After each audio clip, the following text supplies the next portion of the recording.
Good day, folks. It's Omar Hosea, the servant. Sharing peace. Happy Sabbath. Hood morning. Like you like. A lot of people like to live in a falsehood. People like to say they're from the hood. Uh, some people even find grandeur or prosperity in being a hoodlum. We like wearing different types of jackets with the hoodie on it. So I figured, since everybody like to use the word hood their way, I figured why not use that in a greeting, saying hood morning, meaning my head is covered in goodness in the morning, in the creating, in the preparation of having a wonderful day. And even if I don't benefit, the day is still going to be beautiful because I'm going to get a suntan from you. I don't need to shine. If you shine and I'm up under you, I know I'm going to get a suntan, even if it's just a little bit. So, Heavenly Father, we thank you for this day. We thank you for waking us up. We pray that all things in the heavens and the earth and the seven seas and everything in them around and bow down before you and give you your praise. We ask you to protect us from our friends and we ask you to protect us from our families as well. And we ask you to protect us from ourselves, most important. And guide us according to your will, not our will, for your will is the best will, for it's smooth. So, Father, I just say, we want to say I love you, we care about you, we're thinking about you. And we just hope, pray that you be glorified. By the power of the Holy Spirit I come, and to the prophets before me and after me, we say, thank you. Now, this video, I've been talking about this subject a long time, a lot of times, but really over a lot of years. And I've taught in the streets, I've taught in the jails, I've taught in the homes, I've taught in the drug house, the crack house, I've taught by the whores, I've taught to the pale skin haters, the red skin haters. We've been everywhere teaching this, even as a child, even in the midst of our whatever. So I'm going to bring this point to you guys as something that people don't understand. Y'all not getting this about Abraham and what he had to go through, what he went through, the choices that he made, and the people of that era. Now you notice everybody talks about Cush and Canaan. See, out of Cush and Canaan come this Africa movement, this black power and all this Ankh pyramids. That comes out of that, true. The Jesus, all that comes out of that, true. That's true. But you don't know the history behind the men and their children and their philosophies that you praise this day. And so we're going to get to Ishmael. Since nobody really knows about him, nobody really talks about him. The only time somebody talk about Ishmael is when they talk about Hagar or Hajar. And then y'all talk about that Hajar was an Egyptian princess and she was from Egypt and Africa and blah, blah, blah, blah, blah. So,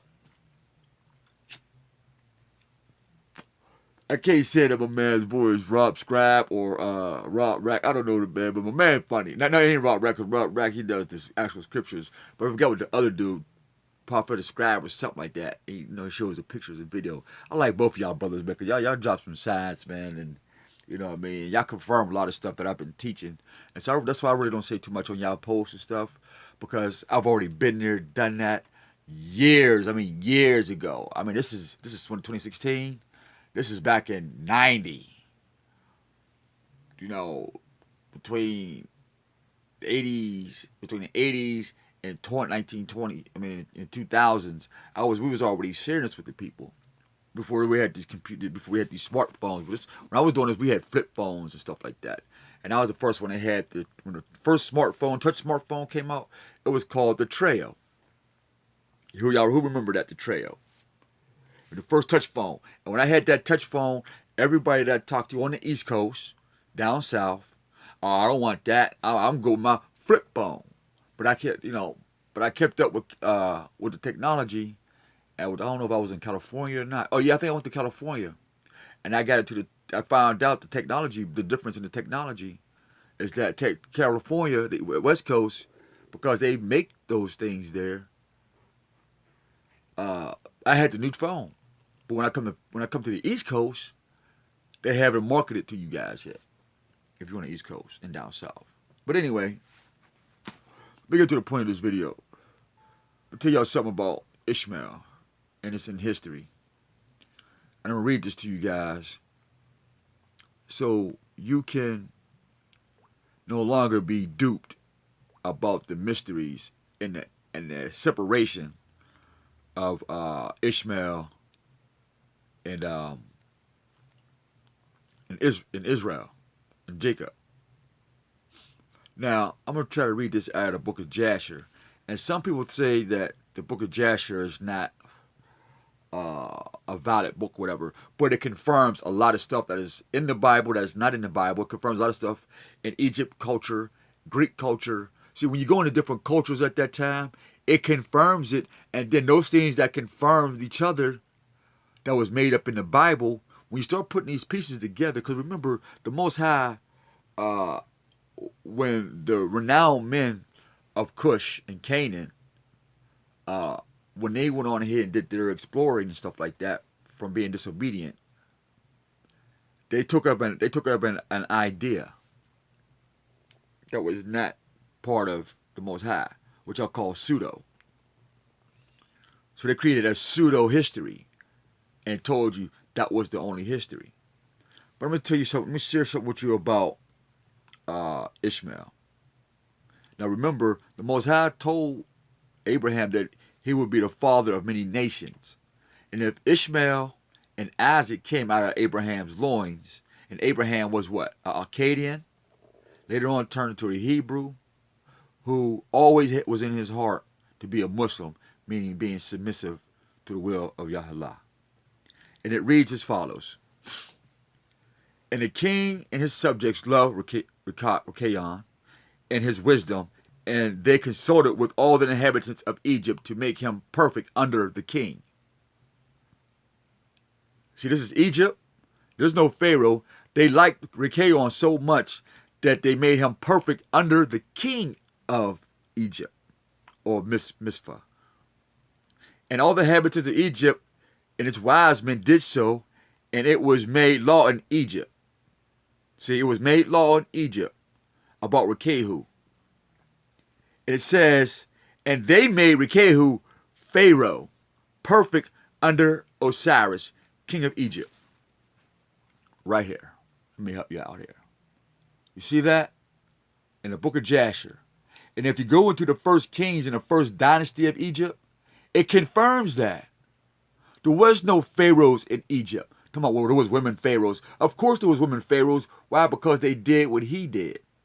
Rekahu is the progenitor of what a pharaoh is and how to become a pharaoh and the essence of a pharaoh. Right here. Let me see if I can read some more to you. And so when the people and the king made Pharaoh perfect under the king. See, he wasn't perfect like the king, but he was in the persona of the king, like the Holy Trinity that y'all always talk about. Well, they're God, the Spirit, and the Son are one. Not in the Spirit. Because the Pharaoh is not king. The Son is not the Father. The Spirit that is in the Son is not the Father. The Son has his own identity. The Father has his own identity. But since the Son comes from the Father, he has the attributes.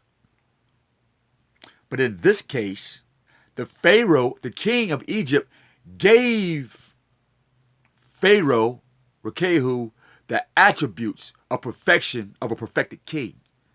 Pharaoh is not a king. He just has the attributes of a perfect king. Now, Rekahu Pharaoh governed over Egypt daily, administering justice to the whole city, but Osiris the king would judge the people of the land one day in the year when he went out to make appearance. Rekahu the Pharaoh cunningly usurped the government of Egypt by exacted a tax from all the inhabitants of Egypt. All the inhabitants of Egypt greatly loved Rekehu Pharaoh, and they made a decree to call every king that should reign over them, their seed in Egypt, Pharaoh. Therefore, all the kings that reigned in Egypt from that time forward were called Pharaoh unto this day.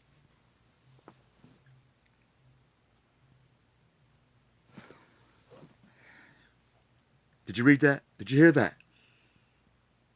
You was called kings first, but then the people stripped the king from his title and gave Pharaoh Rekehu the name. Now, who is Rekehu? Where is Rekehu from? Let's go to this.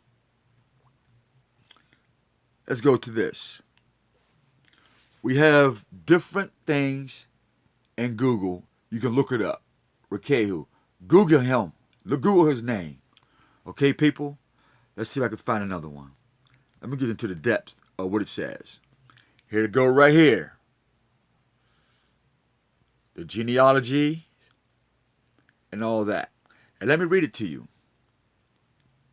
View tree from Pharaoh Rekehu. Rekehu, date unknown, but they do know. Because if they tell you the date, they would have to explain the Bible, the Egyptian history, the African history, the Nuwaubian history. They'd have to rewrite the whole history of your so-called black culture, your so-called Jewish culture, your so-called African-American culture, that so-called Egyptology.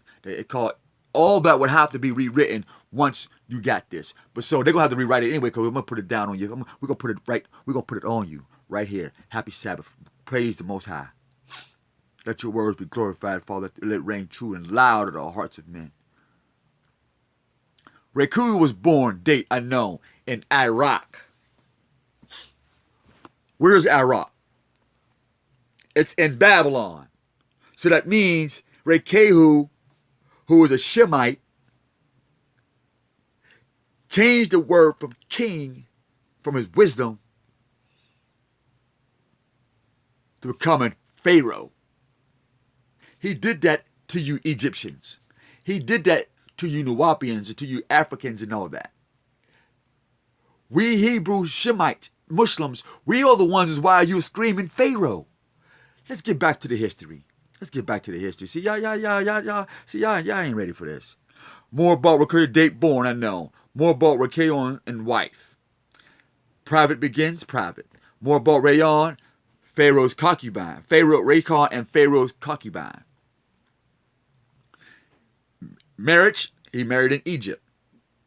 Children of Raycon and Pharaoh's concubine are child. B, Egypt, date unknown. Hagar, child. Let me show you this. See Hagar? Where's it at? Right down here. I've got to read it upside down. Hagar. The exact same woman. Oh. So he's not an Arab. Ishmael's not an Arab?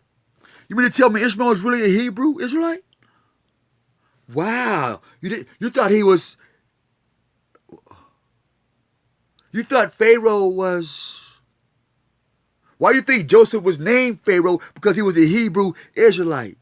Why do you think he was able to intertwine? Why? Because the original kings of Mizraim and Put and Canaan and Cush, they were the first kings. But we Shemites, us Hebrews, we came in and was given the word Pharaoh, meaning a perfect king. So when you're calling a person a Pharaoh, that means that king is perfect under the eyes of the people and the Most High. Not of himself, not of anything else. Now let's find out where Iraq is at. And we're going to leave it at that. Fertile Crescent. According to Ancient History Encyclopedia, the Fertile Crescent is the region in the Middle East which curves like a quarter-moon shape from the Persian Gulf through modern-day southern Iraq, Syria, Lebanon, Jordan, Israel, and northern Egypt. Now, you heard that. Google said it. We showed you. So all you conscious community, RGB, Muslims, Christians, and all that, get off my brother Ishmael's back. Get off my people's back. Same thing with Israel. Get off my people's back, Israel. I mean, you wicked people. Why you want to separate the seed of Abraham? Abraham, one man, had many seeds. Ishmael and Israel. And you want to keep making them fight. That's that Cain spirit. You want to keep killing your brother so you can look good. But you want to be a master teacher, an imam, a preacher, a bishop, apostle, this and this, that. Man, look. When we decide, I'm really talking about me. When I decide to get up and start really getting into this, when I feel like dying, then you know what's in store for you. But till next time, this is Omar Hosea saying love each other, peace, seek the truth, research for yourself, research every name that you read in a book, research the titles, the culture, the country's name, whatever the food they eat, what kind of clothes they wear, research the name of the shoe, whatever they called that shoe at the time. If it says sandal, research the root word, who created the word sandal, who made the sandal. And you'll find out that the culture of the people who made sandals, you know who they come from. You're not hearing me though. Peace.